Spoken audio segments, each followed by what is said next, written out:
Hey scrappers, so that's my small project for today. I have this nice board, it's from old 8-bit computer, and I'll try to do a quick scrapping of it just to check uh, what's the weight of these nice capacitors. So these brown ones are brown Bulgarian capacitors. They contain quite significant amount of palladium, and I will quickly cut them and check the weight, because I'm curious how much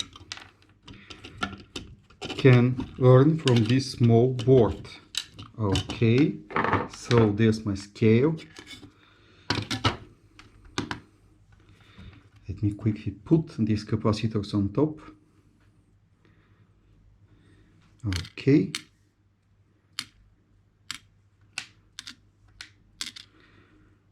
.73 grams.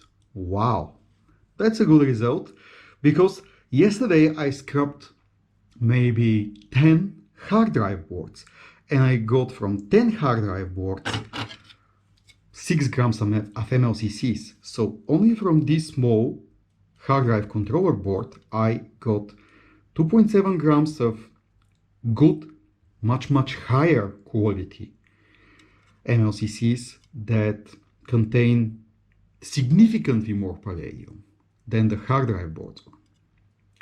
So a small old board can give you more precious metals than many modern ones. And just if you can look at this gold plating, so it's amazing how yellowish it is. These chips are not that good. There is probably some gold in them, but they're not that good. But this gold plating, just hear this noise, it's amazing. So this was my quick scrap, just to show you that small old board can be much better than 10 modern ones. Thanks for watching.